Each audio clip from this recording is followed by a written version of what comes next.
Okay, so we're going to solve these two using the sine formula. So the sine of the angle and its opposite is equal in the entire triangle. So the sine of 45 over 6 has to equal the sine of x over 8. So here you're gonna try to leave the x by itself. So you're gonna multiply by 8, putting the 8 over here.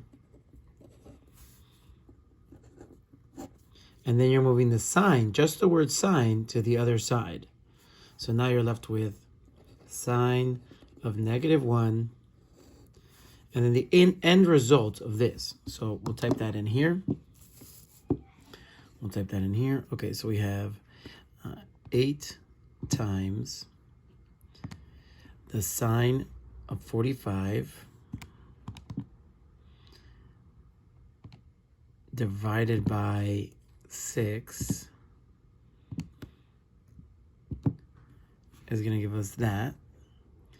And then we're putting inverse sine, and we're putting the answer we just had in there, and we'll get the answer 70.52. So we're getting the answer 70.52, and then we're going to round it to the 10th. So the 2 doesn't do anything to the 5, so my final answer is 70.5. Now we'll do this one. And that answer was tough to see. Okay, so now we'll do this one. So same thing. The sine of 38 over x has to equal the sine of 42 over 10. Right? So here we're going to have to cross multiply. We're going to be left with sine of 42x equals 10 times the sine of 38. So if you find out what the sine of 38 is, and you multiply it by 10, you're going to get 6.1566. So it's going to be something like 6.1566. And then we're going to divide that by sine 42. So we're dividing that by the sine of 42, because that's how you get rid of the sine 42. I'm going to divide both sides by sine 42, leaving x by itself. So that will give you 9.200. So 9.20, rounding it, the 0 does nothing to the 2, so we're left with 9.2. All right, now this one. This one we're going to use the cosine formula to solve for. So the cosine formula, you start with the side, so 6 squared. Then you write the cosine of the angle on the other side. So the opposites are now going to become the opposites of this. So you've used up these two here. These two, doesn't matter the order, have to get squared, then minus, and then 2 times the 5 times the 7, and then that's the equation. So here you have to simplify everything. So this is 36, this is going to be 49, that's going to be 25, 2 times 5 times 7, that's 70, and that's cosine x.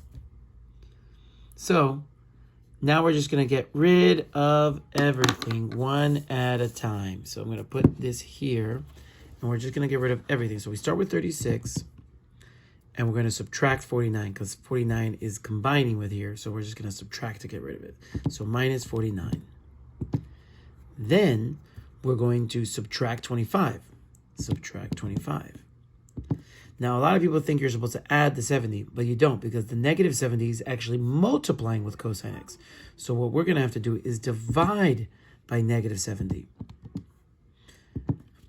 Then we have to move the cosine to the other side. So we're going to do the inverse cosine to the answer we just had.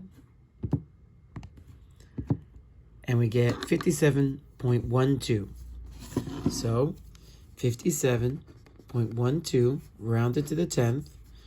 2 doesn't do anything, so we're left with 57.1.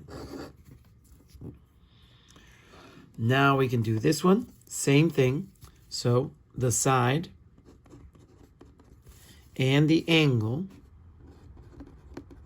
go on opposite ends. And then everything else gets squared.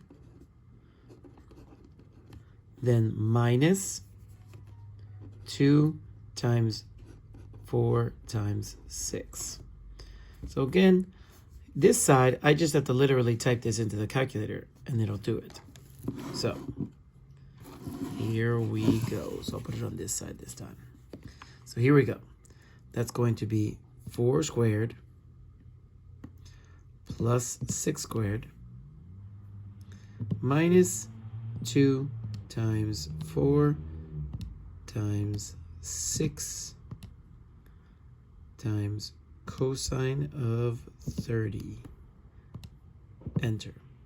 And we're left with, now that's x squared equals that. So now you have to square root it. The answer I just had. And we're going to get 3.22.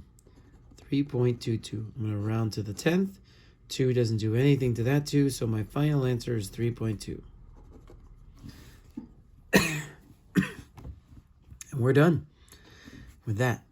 Now, the rest of this is more of a reminder of what everything is, because I keep on getting questions about what certain shapes are when you're looking for the side lengths. So scalene means all the sides are different lengths. Isosceles is 2 sides are the same.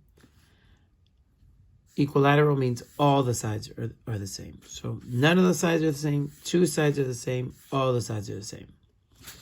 Now, a parallelogram, the opposite sides are equal lengths.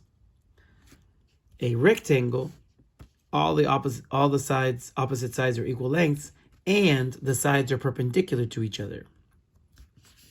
A rhombus, all the sides are equal. For a square, all the sides are equal, and they have perpendicular sides. And that's it.